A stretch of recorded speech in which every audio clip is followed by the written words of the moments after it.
Hello everyone, my name is Ratnapriya Bhatt and I am an intern with the Sparks Foundation under the Graduate Rotational Internship Program January 21 batch in the field of data science and business analytics. Now I am doing my task 6.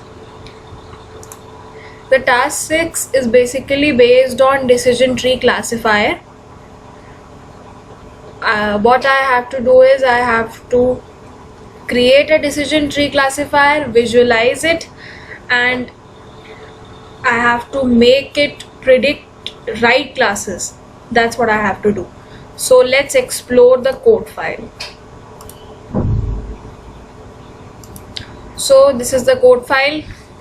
I have used the following libraries like NumPy, Pandas, Matplotlib, sklearn.tree, from which I have imported decision tree classifier, train test split, accuracy score, and so on. So here I have loaded the data set. There are multiple ways to upload the iris data set, since it's the standard data set that is even available in the Python library. Next, the shape of this data is 150 rows with 5 columns. Next is I have checked out a bit of info about the data set. Next is just to check out the distribution of data. I have used .describe. Next I have used the .unique method just to check out what are the different classes that has to be predicted by the decision tree classifier.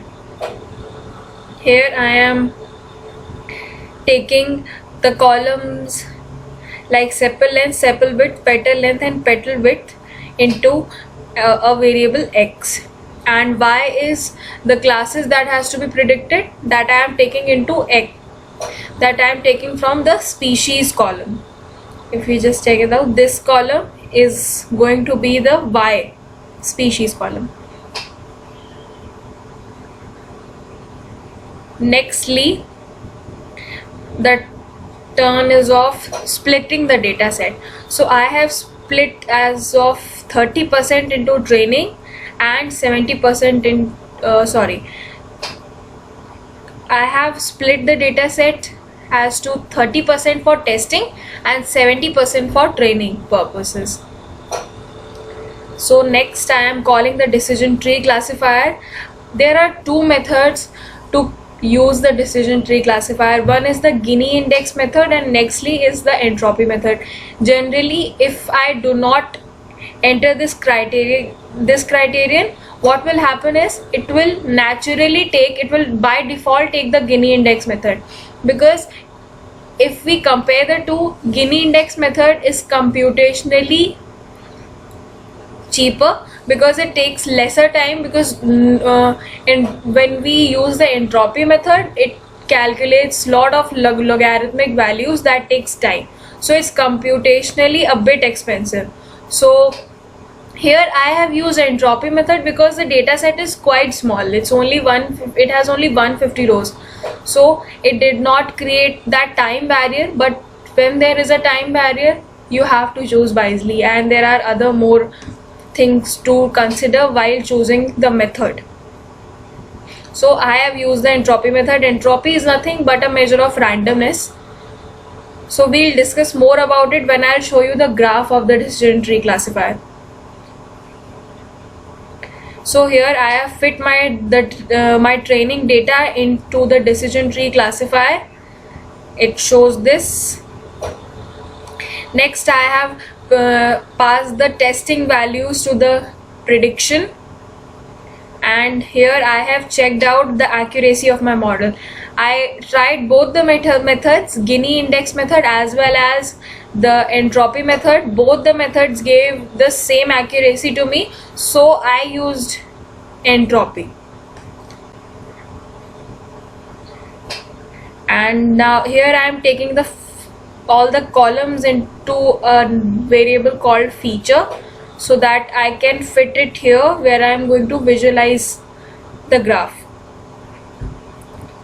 So these are the libraries which are required for visualizing the tree. So now let's check out the tree. Basically, what happens in decision tree classifier is it checks out the entropy. It keeps on, it basically tries to decrease the entropy and to increase, and hence to increase the information gain. As the entropy decreases or even comes to zero, that means that it has predicted or it has come to a final class. It has predicted a class. So basically what happens is entropy has to decrease as we choose the various conditions through which we are going to classify our final values. So first that it has chosen is the petal width. If petal width is less than 0.8, if that is true, then entropy becomes 0. That means one of the value is classified. Nextly, if it's false, then petal width is compared as if it's less than 1.65. Then its entropy is calculated. If it's true, then petal lengths are compared like this or that. So if we check out the whole graph, and at the end if you just check it out, these are the final species that would be predicted. This one, this one, this one, this one, and this one. So here if you check it out, the entropy becomes 0. So final samples are predicted like this. So this is what decision tree does. It basically keeps on decreasing the entropy. It works in the direction of decreasing the entropy, to be particular, and as the information gain, as it gets larger information gain for a given value, it chooses that condition and works further. Thank you so much.